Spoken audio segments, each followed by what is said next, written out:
Hello and welcome to the first INTERsoft-INTELLICAD 2022 webinar. Today we will deal with the program interface and a description of the most important dialog window options. I'll begin with the start page that appears when starting the program. In the center, there are the recently used documents. If you are using the program for the first time, the prepared samples will appear here and you can access them at any time. Later, and you will find them in the Program Start menu. On the left side, there's the option to open a new drawing, a blank and empty one. Then Open Files is for opening any WG document on your computer. If you do not want INTERsoft-INTELLICAD to open with the Start page, but rather to open a new project right away, then on the bottom left, you have the option to skip the Start page next time. When you tick it, the new file will be opening each time you start the program. INTERsoft-INTELLICAD can be used to create 2D and 3D documentation. As you can see here, you can create drawings from simple 2D or 3D elements. You also have the option to show such elements in a rendering with lighting or simply with hidden mesh elements, depending on what you will need for your project. Let's start with what the program consists of. The entire screen is divided into different parts. First off, the most important part, the one that takes up the most space, is the work screen. It can be with a black background or with another color. I will show you how to change the background color in a moment. There are ribbons at the top of the screen that by default have all the necessary program options. They're divided into basic drawing functions, editing functions, and dimensioning functions. The first ribbon contains a collection of the most important options, essentially taken from every ribbon. These are the most frequently used options, so you can use it, but if, for example, if you need to dimension a drawing, instead of using these few elements from the Dimension tab here, you can go to the Annote ribbon and select more precise tools from there. One of the options is to work with the program choosing commands from the tool ribbons. You also have the option of using the toolbars, which are located by default here on the left and on the right side. Right now, these toolbars duplicate for you the options that are on the ribbons. I'm going to turn them off now. Move them to the middle and turn off the ones I won't be using. I will leave some of the toolbars, for example, the options for zooming, for showing the entire drawing, or options for refreshing the drawing.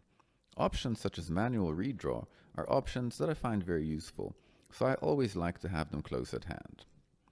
Additionally, you can always turn on or off such a toolbar or ribbon. If you have a wide screen, you don't need to use ribbons as they take up a lot of space.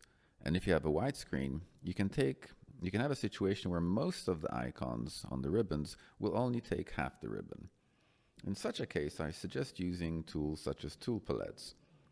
You do not have all the options here, but it does not matter because under the right button, you can easily create your own palettes and add to them the commands you need. I'll show you this when discussing the more advanced options of the program. In the program, there are also the Smart Top 10 options. It is an option similarly to the Start option, where you have the things you use most often, except that this ribbon was created by the manufacturer. And when you draw something, you actually use some of these things, but some may not interest you because everyone uses the program differently and uses different drawing options.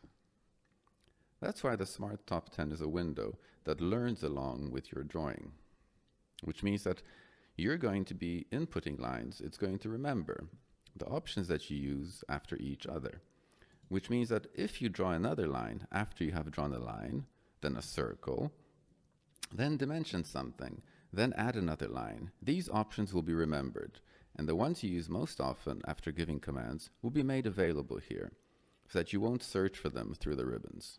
So the Smart Top 10 is the list of options that you use most often, not those that are provided by the manufacturer. Therefore, the Smart Top 10 will learn along with your project. In addition to these Smart Top 10 options and ribbons, you also have the option of using the command bars that I've already turned off, but if there was such need, you can minimize the ribbons. So you click here with the right button, and you have the option of minimizing the ribbons. And with this option, click and pull out the ribbons you need to work with. You can also turn off the ribbons and go back to the classic view where you only have and use ribbons. You can also turn off the ribbons and toolbars and all the additional drawing options because you can just as well use only the command area. The command area is at the bottom here, and it allows you to type commands, which means type whatever is under the icon, either a shortcut or aliases. How you can create your own shortcuts and aliases will be discussed later during the presentation of the advanced options of the program. And now I will discuss how to turn these elements on and off, because sometimes you turn off the tool palette and you want to turn it on, or you accidentally turn off the command bar and you want to turn it back on. Now I clicked on the status bar. This is the bar at the bottom. This is also a very important bar that will allow you to turn on and off certain options. For example, if you open a new drawing, it has the grid turned on by default. If you do not use it, just turn off this grid, or turn off orthogonal drawings and the drawing of horizontal or vertical in relation to the screen. You can also turn it on this status bar. The attraction of snap points, characteristic points, in other words, the end of the line, the center, and the intersection of elements, can also be turned on and off right here on this status bar. Also switching between documents, as you can have any number of files open in the program. And by default, you switch on the tabs of these files by simply clicking on them. But if you turned off these tabs to increase the drawing area, here at the bottom of the screen on the status bar, you have the option to turn them on and switch between these windows. So here, the program adjusts itself to how you will want to introduce elements. And as I mentioned before, if you turn something off by accident, you can always return to it on the View ribbon. So, for example, you can turn the tool palettes on and off here. It is the same with the Smart Top 10 or the command bar, which you can also turn on and off as you need. At the top of the screen, you also have the Quick Access toolbar. It is used, for example, to switch between layers. Layers are such elements on which you will sort parts of your drawing that are drawn in the same way.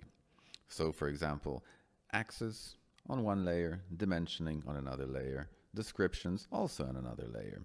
It means particular elements are defined on transparent tracing paper, and this is where you can switch between them in this part. Of course, you also have options to save, open documents, go back in the drawing if you did something wrong, and opening a new drawing. Here, this INTERsoft-INTELLICAD icon, among other things, allows you to open documents. Here you can also see available formats. We mainly work with DWG files, also the popular DXF format, but here there's a whole list of files opened and used by the program. When it comes to the DWG file formats, you have the option to open and save files from version 2.5 to the latest version, 2018.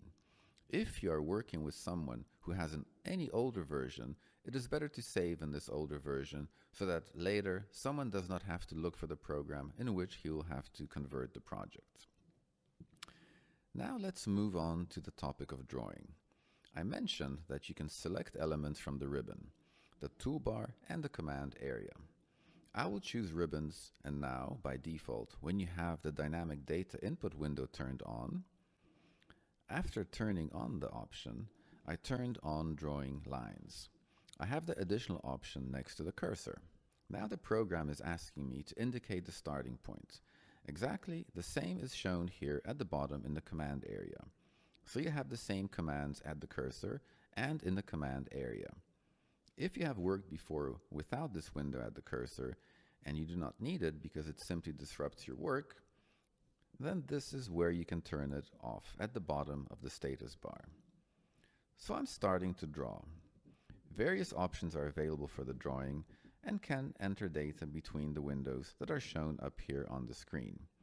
So now the length is 441 and the angle is 46. You can move by using Tab. If I enter, for example, the length of 100 units, I'll switch with the Tab key and enter, for example, 45 degrees and confirm it. As you can see, I have entered the length of 100 units at the angle of 45 degrees, but you can also enter it with coordinates. For example, 200 units in X and 0 after the decimal point in Y, which are coordinates or polar lengths. You can define them here. In addition to entering data from the keyboard, you also have access here at the window. There is an arrow here. Unfortunately, I cannot show it on the cursor because when I move the cursor, the entire window moves. But right after the endpoint, you have such an arrow. If you click the arrow on the keyboard, please notice you have sub-options available, like angle, length, follow, close, and undo. Also, please note that you have exactly the same options right here at the bottom of the screen in the command area, and you have them highlighted too. Here, options have capital letters at the beginning. Whatever letter is in capital, and in blue it will mean that you can call up this option with the letter. You don't have to enter it as a capital letter, but this letter is chosen to enable the needed option when you use the drawing option from the command area. If I use the window here, I can choose the option with either the cursor or the arrow. For example, if you want to choose an angle and use the input option in the command area, then I just type the letter A, confirm with enter. Look now, the program asks me to enter the angle of the line. I type the angle 45 and confirm with enter. Now the program asks me for a length. I type 100 units and confirm it with enter. And now if I want to select the same here under the arrow, all I have to do is select the length, for example, move with the arrow, confirm with enter, the length, for example, 200, enter, angle 0. It will go to the right. And that way you can enter elements. Both this window here at the cursor and the command bar help you to communicate with the program. The program shows us what it expects from us at a given moment, whether to indicate a point or select an element to draw. By default, when you have dynamic input window enabled, whatever you type will be next to the cursor. If you disable this window, it will all automatically go to the command line. For example, I start typing a line. The command alias for line is the letter L. Please know that when I typed it in, the program shows me this option, but if I keep typing, I can enter the full word. Not always the first letter is used to execute the command. For example, under the letter P, there is not a polyline, but real-time pan, that is, moving view of the drawing. So depending on what you choose, the longer part of the command might be needed. The fewer options to choose from. I will show you now how to call up a command in different languages. This is for non-English versions. Here on the English version, I type in dist. In other languages, in other versions, it would be in that language. The English commands work on all the versions with the underscore symbol in the front. So use that to type in underscore dist to activate this command. So I have presented ribbons, toolbars. Just a reminder that you can always have one ribbon and all the options you need on it, but I will speak about it in a bit more detail a little later on. I will show you how you can modify these ribbons and create your own. Quite an important part of the program are the settings. You can get to these from the command line by clicking on the white background with the right mouse button and bringing up the program settings option. You can reach the same window from the Tools ribbon. It is the same window, Options. When drawing, however, I think the easiest way to get there is through the command line. Here on the first tab, General, we have a very important window. How often the autosave takes place. This is very important, so please do not disable this option under any circumstances, but also do not go down below 10 minutes. You can draw a lot in 10 minutes, so you do not want to lose all your work. On the other hand, if you have a larger file and you set the autosave for every minute, then you will get the impression that the program is constantly saving and you cannot work. My advice is do not go under 10 minutes. By default, autosave files have the $$ extension to make them easier to find, right here in this directory. And where is this directory? The easiest way to track them here is on the ribbon. On the Paths Files tab, the first one from the top is Auto Backup. If you select this path here and double-click, a dialog box will open, in which this folder will be located, and your files will be there with the $$ extension. The file will be named as you named it. If you haven't managed to name it yet, look, even I don't have it named yet because I didn't save it yet. It will be saving every 15 minutes under the name that the program has here by default. All you have to do is pull the file out of this folder, rename it to whatever name you want, change the extension to DWG, and then you can open it normally. So remember, if anything happens, the battery on your laptop dies, the power goes out, the program shuts down, whatever happens, first you open the program, then the program settings window. Find your automatic file saving, find the file, change the name and the extension to DWG, and open the file. This is for 90% of the latest versions of the file. Unless someone has the habit to save after using any option, then indeed this version will be the latest. So in most cases, this autosave is your latest version of the project. On the display ribbon, as I mentioned earlier, you can adjust the color scheme. Here is an option where you can choose a background in any color. For many people, the black background is the best for working because there is such an impression that your eyesight does not tire as much. Just please remember that this white color for the lines is actually black on the printout. It is only modified here automatically for the drawing, so do not choose a light gray, only white. It will undoubtedly be suitable for printing then. Obviously, you can choose any other color. Then the color that will be used for the drawing elements will actually be printed the way that you set them, with this one exception. White will always be printed as black. Other elements, for example, the color of the selection area or handles, the colors of such elements can also be changed here. You can change the paper space, model space, the background. So this is a color modification window. Here is the mouse options button. For those who start using the program, this could be quite important. For example, if you have nothing selected at the beginning, you can choose this option, Repeat Last Command, for the right-click action. This is a very good option when you start your work. You draw, for example, a line. You finish drawing the line with the right mouse button, then you start drawing the line again, but in a different place. So again, the right mouse button has the option on. You show where you start and continue drawing. At the beginning of work, I always suggest to activate the Repeat Last command under the right mouse button. Now, if you have an element selected, I definitely recommend the Show Shortcut menu, which means the context menu, because you have all the options, or at least most of the modification options listed. The icons at the beginning may not tell you everything, so it will be good that next to these icons you have a description. It will be easier for you to find what you need. On the Snapping tab, you have other important information, such as the colors and the snap markers. I will discuss the snap points in detail when discussing drawing. These are such characteristic elements, such as points or intersections of circle lines, that the program finds for us automatically.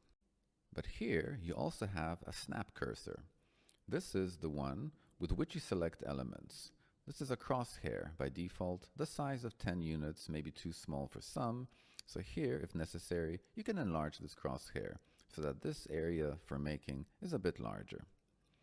All of this is to make it easier for you to work, of course. The last tab in this window is selection cycling. Sometimes it happens that either part or the whole element, even two or more, overlap one another. Then by default, if you click on such a group, you will see a window in which all elements will be listed. There will be information on what layer they are placed and what elements are there. If you do not want such a box, then you deselect this box of the cycle selection. Then, after selecting the overlapping elements, the program indicates to you only the elements that was drawn most recently, or the one that was selected from the display order option, as the one to be on top. With the right mouse button, after selecting what I mentioned before, you have modification options, and it will be very useful because you have all the options listed, including a description of what this option is. They're just not icons. Sometimes it happens that when you're working on a document or you have opened a document created by somebody else and the program behaves a bit differently, it turns out that by accident, with some keyboard shortcuts, you change the options of some system variable and you can no longer select elements the way you want. So let's stay on the system variable for a moment and what they are for. Let me show you an example of a system variable. Suppose you want to select something. Of course, you can select by clicking a line or a particular element, but if you have more of such elements that you want to select, then of course you will not click on all of them individually, but you will do it with the area. You can do this by holding the left mouse button, select all elements. Let's select them from right to left. As you have noticed, absolutely all elements are selected, even those ones that were just partially in the area of this field. Now, if you do the same operation by holding the left mouse button pressed and select from left to right, you will immediately see the color difference, and only those elements that are entirely in this area will be selected. But it still may not be enough to make your work easier. When you zoom in and out, move the drawing, holding the left mouse button is a bit inconvenient because very often it happens that accidentally clicking something, trying to move the drawing, you simply go beyond this required area and stop holding the left mouse button. That's why I always change the program setting with the pick drag variable, where after selecting it, I just turn it off.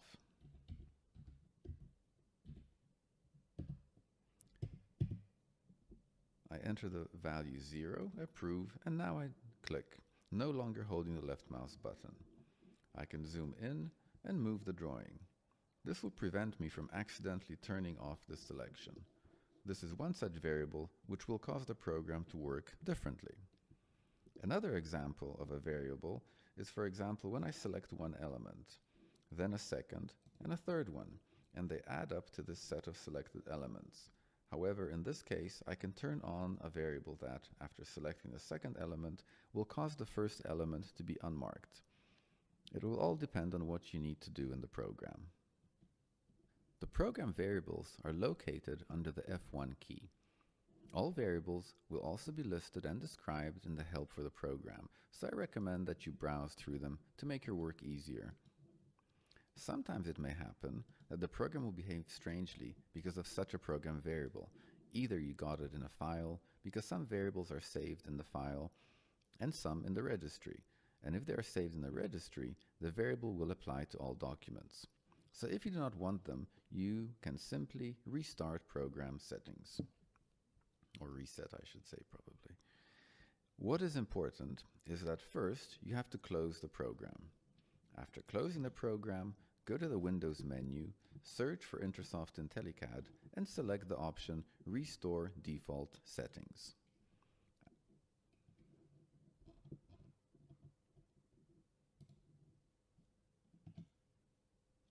After restoring the default settings, the program will work like it was launched for the first time, so all program variables you set will disappear. All default ribbons and toolbars will return to as if they were launched for the first time. This will remove any program variables that might have been overwritten, those that you would not like to have changed anymore. Let me just remind you that if you use this option of restarting the program settings, the program must first be closed. Another quite important part of the program is the Properties window, and it's located on the View ribbon. And here, in this part, is where you turn on and off most elements, the command bars and the command area. You can turn on the properties, and they probably can be turned on by default on the left side. Some people work with this window always on if they have enough space.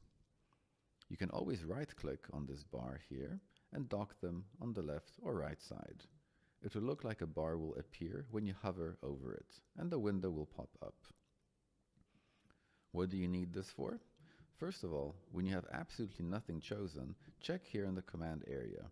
Here it says command, which means the program is waiting for you to see what you will do next. Then you have, among other things, the most important variables to set. What I showed you before, a variable that helps you select elements while holding down the left mouse button or by a double click. The variables are listed here. You can change them by selecting a different value in the properties. However, when you select an element, you will see the properties of that element on what layer this element is located. What is the scale, what is the line type, and other parameters. Here there is not much information given, mostly everything is by layer.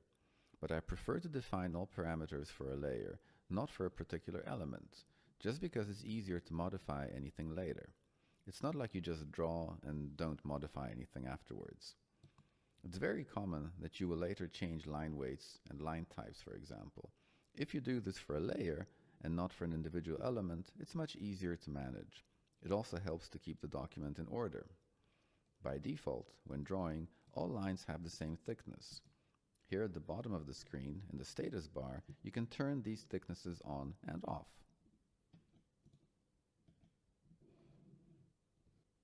I will turn it on now and change it for one line. For example, I will change the line type to a dashed line and change the thickness of this line so that it will be more visible. Note that all elements were on the layer 0 because I didn't modify anything here. Where do you handle the layers? On the Home ribbon, you have Explore Layers. When you open it, you have access to the layers. There is always layer 0. You can't delete it or modify it. This layer will always be there. However, you can add your own layers. Sometimes there's also a def point. This is a layer which is and it is disabled by default from printing. This is a layer where the dimension points are. So remember that this layer shouldn't be removed either. Now I will want to change the weight of these lines on layer 0. I choose the thick line option, and please note that they are all changed except the one line that was modified earlier. If you had several such modification lines, you may not remember and not notice it. And it will come out only later in the documentation that something is incorrectly done. Therefore, we advise to assign such changes to layers. Here we have another sample project where I have elements laid out in layers. So, for example, I have descriptions on different layers. Dimensions are also on different layers. You can create layers by using this icon on top in the left corner. You can assign any name, change colors by clicking on the white rectangle by default, but you can choose any. By default, you have a small selection of lines, but note that here in the window at the bottom, you have the option Load, and you can choose from several dozen options. Additionally, here, through the Browse option, there is at least one such directory in the program. This is a directory with a LIN extension, but you can also download them from other CAD programs. Whether these layers will be visible or invisible is up to you. Note that some auxiliary things are hidden here. You can also lock elements so that they do not accidentally delete something. For example, I click on Dimension, trying to delete them, and nothing happens. Such blocking is very often useful if you want to protect certain elements. It prevents them from being accidentally modified or deleted. If you would like an element not to always be visible and not to be edited, then you can freeze the layer. Then you will neither see it nor be able to select it. In the next column, there is line width, and in the next one, transparency. If you were to use, for example, hatches or solid areas that may cover something, but you would prefer that they overlap each other a little, the next column is in the clear color style for printing and information, whether a given layer will be printed or not. Layers are there to make it easier for you to draw. Therefore, if you would not divide the drawing into layers, later you will have a problem with adjusting the thickness or the type of the lines. If you split the drawing into layers from the beginning, it'll be easier for you to modify it later. Turn elements on and off if you don't need them. For example, here I have a main drawing right in the middle and I turn off the auxiliary elements. I can't see them anymore, but they remain in the document. So managing layers makes it easier to draw in the program. And sometimes it may be that something strange starts to happen in your project. It behaves strangely, or you get the project that you cannot open. Then it is a good idea to check what's going on with the document. Select the program icon, then Drawing Utilities. Here you have the options for auditing, or rather testing the document. The program will check for any errors here. If you are checking for errors, I suggest that it should be automatically marked as yes right here, which means that if the program finds any bugs, it will automatically fix them. There was nothing in this document, but if you are worried about anything in your project, check it using this audit option. Another helpful option is the recover option. This is an option that will examine and test your document even deeper. Importantly, this option works while opening a file. So if such a document works very strangely, or you can't open it, instead of the standard opening or double-clicking option, you open the program using the recover option. The program will check this drawing, redraw it, and fix those errors which make the program slow down, or when you cannot open this document at all. Another option is purge.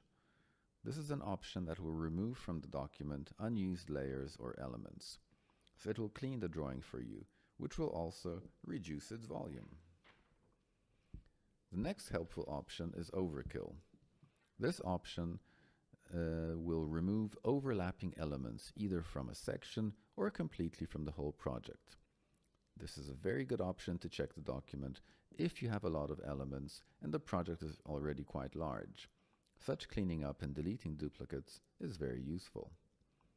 Please remember that all these options, which are so useful, are under the program icon: Drawing Utilities, Audit, Recover, Purge, and Overkill.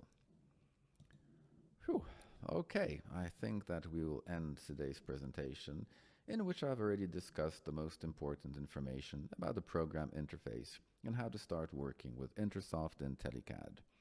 During the next presentations, I'll discuss the method of drawing, so the basic elements for drawing. So I encourage you to watch those as well.